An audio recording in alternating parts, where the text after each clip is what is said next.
Noong unang panahon ay mababang-mababa pa ang langit. Walang buwan ni walang iisang bituin. Bakit nga ba tumaas ang langit? Sa alamat na ito ay malalaman natin. Si Maria at ang kanyang ina ay nakatira sa bahay kubo. Si Maria ay may suklay na ginto at pintas na may butil-butil na ginto.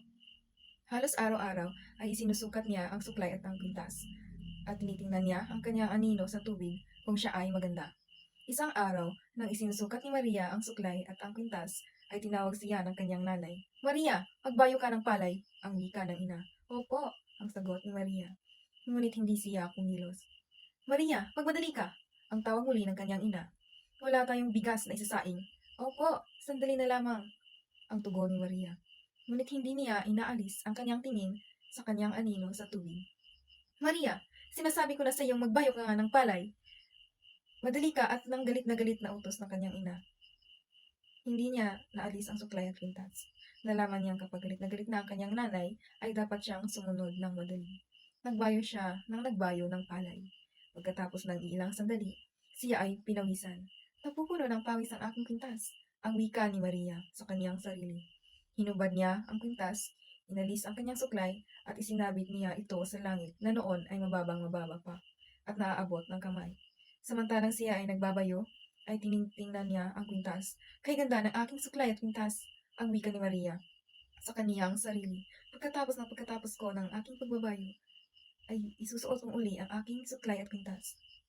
Sa gayong pagsabi, ay dinalas niya ang pagbayo ng palay upang ito ay matapos at maisuot niya muli ang suklay at kwintas. Tumaas ng tumaas ang pagbuhat niya ng bayo at dumalas ng dumalas ang pagbagsak nito sa lusong. Umabot na pala ang dulo ng halo sa langit, ngunit hindi niya ito napansin. Sa palay na ngayon ang kaniyang tingin.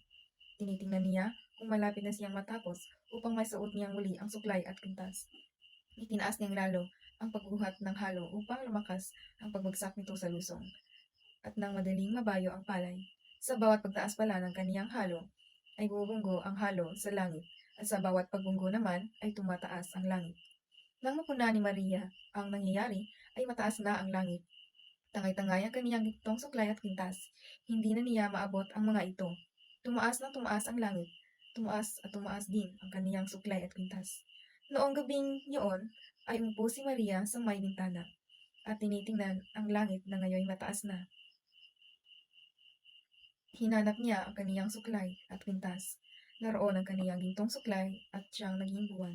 At ang mga gintong butil ng kaniyang kwintas ay nagkahiwa-hiwalay at siya namang naging mga bituin. Lalong maganda ngayon ang aking gintong suklay, ang wika ni Maria sa kaniyang sarili. At anong kinang ng mga butil ng aking kwintas? At yon nagtatapos ang ating kwento.